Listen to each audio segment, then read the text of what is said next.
Баршаңызға жалынды сәлем достар, сіздермен бірге 101 фильм және бүгін сіздерге 2010 жылға Хищники атты фильмін қысқаша айтып беретін боламын.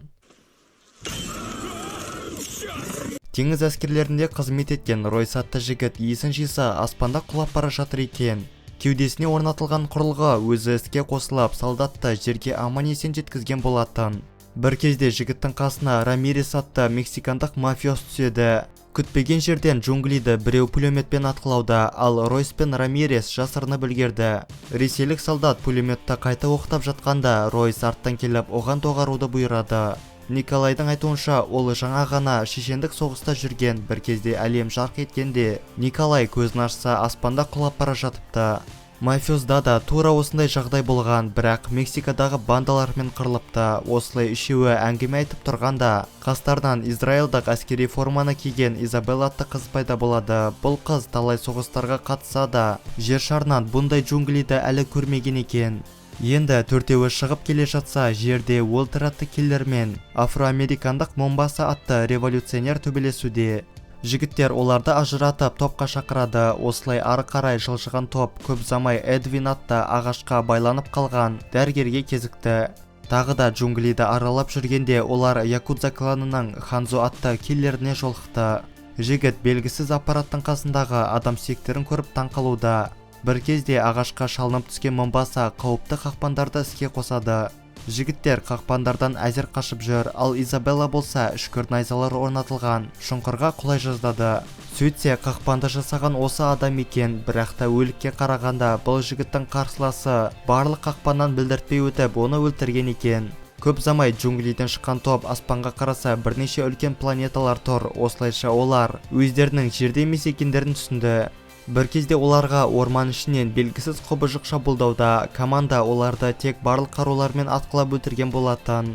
Енді автоматтарда патрондар аз қалды, ал құбыжықтар таусылатын емес. Сонда Изабелла өзіне қол жұмсамақшы болғанда орманнан ысқырықтың дауысы шығып, құбыжықтар қашып кетті.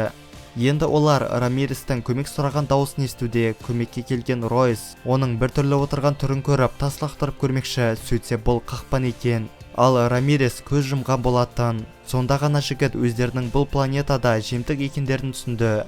Ал жаңағы құбыжықтар арқылы біреу олардың күшін сынап отыр. Орманда команда скелеттер толы базаға тап болады. Бұл жерде адамдардан басқа жат ғаламшарлық скелеттер де бар. Бір кезде команда бойы 2 метрден асатын байлаулы құбыжықты көреді. Сол мезетте көрінбейтін біреу Момбасаны арттан найзамен өлтірген еді. Команда құбыжыққа қарай оқ жаудыруда. Есесіне құбыжық оларды тоқпен атқылауды шешті. Ақыры басқа амал қалмаған соң бәрі біртіндеп сарқырамаға секіре бастады. Осы кезде оларды төбеден робот-дрон бақылап жүр. Ройстың ойынша Изабелла осыған дейін жаңағы құбыжықты көрсе керек. Өйткені қыз құбыжыққа аса қатты таңқалмаған екен. Изабелла бәрін мойындамақшы. Жас қыз бірнеше жылдар алдын ЦРУ-дың адамдармен жат ғаламшарлық құбыжықтар арасындағы шайқас туралы құжаттарын оқыған. Күтпеген жерден Ройстың артынан әлгі құбыжық пайда болды. Сөйтсе ол маска киген адам екен. Нолан атты жігіт өзін таныстырып, оларды бункерге келмекші. Оның айтуынша бұл планета нағыз аңшылыққа арналған, және де құбыжықтар арасында жақсы мен жамандар да бар. Ал бағанағы жаралы құбыжық жақсылардың бірі екен. Көп замай хищник адамдар отырған бункерді тауып қойды. Бірінші құбыжық Ноландың көзін жойғанмен басқаларға тиіспеуді шешті. Өйткені қақпандағы адамдарды өлтіру оған мүлдем қызық емес. Аңшылық инстинктпен ол жемтіктердің қаршып күресіп жүргенін қалайды. Сонда ғана оған жемтікті өлтіру қызықты екен. Бункердің ішінде Эдвин жалғыз адасып кетті. Жарық шамды жақса алдында әлгі хищник келе жатыр, бірақ та оны Николай келіп құтқарған еді. Өкінішке орай жігіт құбыжықтың қолына түскенде өзін хищникпен бірге жарып жібереді. Команда сыртқа шыққанда Уолтер хищникті жеңдік деп қуануда. Сонда оны екінші хищник арттан атып түсірген болатын. Уолтер жаралы болса да хищникті өлтіруге тырысады. Сонда да 2 метрлік хищник ақыры оны өлтірген еді. Жапондық Ханзо құбыжықты тоқтатып басқаларға қашуға мүмкіндік бермекші. Осылай Якудза мен хищник бірге бір шайқасуды шешті. Екеуі де бір-біріне ауыр соққылар жіберіп, соңында екеуі де қаза тапты. Бір кезде Эдвин қақпанға түсіп сүйегін сындырғанда, Ройс оның кесірінен бәрінің қырылуы мүмкін екенін айтып, дәрігерді осында қалдырмақшы. Бірақ та Изабелла бұл шешімге қарсы екен. Сонда команда екіге бөлінген еді. Ройс байлаулы тұрған жақсы хищникке келіп, онымен келісімге отырмақшы. Жігіт оны қазір босатуға дайын.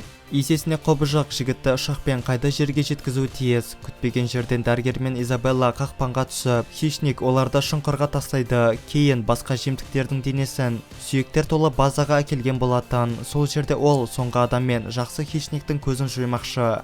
Осылай шайқасқа түскен хищниктер ұзақ төбелесті. Аңшы хищниктің тәжірибесі көбірек болған соң, ақыры жақсы хищникті өлтірді, ал Ройс қашып кетпес үшін ұшақты құрылғы арқылы жарып жіберген еді.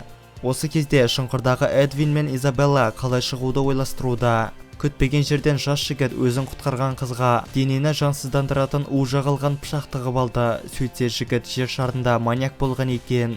Осы планетаға келгенде хищниктер оның да қабілеттерін сезіп, өз қатарларына қосыпты. Көп замай көмекке келген Ройс екеуінде шұңқырдан шығарғай тұр.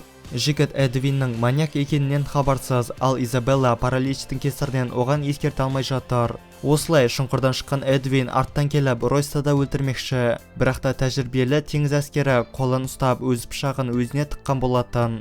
Енді дәрігердің денесін тапқан хищник оны аударғанда гранаталар жарылған еді. Сол кезде алдынан үстіне балшық жаққан Ройс пайда болды. Хищниктің тепловизоры балшықты байқамайды екен. Екеуі шайқасып жатқанда Изабелла ақырын болсын снайперге жақындап хищникті атып түсіруде, ал Ройс балтамен оның басын шауып түсірген болатын. Осылай соңғы аңшы хищникті жойған екеуі таңертең аспаннан тағы да парашютпен келе жатқан жаңа ойыншыларды көреді. Осымен біздің хищники атты киномыз аяқталады. Достар, видеоны соңына дейін көргендеріңізге үлкен рахмет, және де лайк пен подписаться кнопкаларын басуды ұмытпаңыздар. Ал ендеше келесі видеода жүздескенше сау болыңыздар.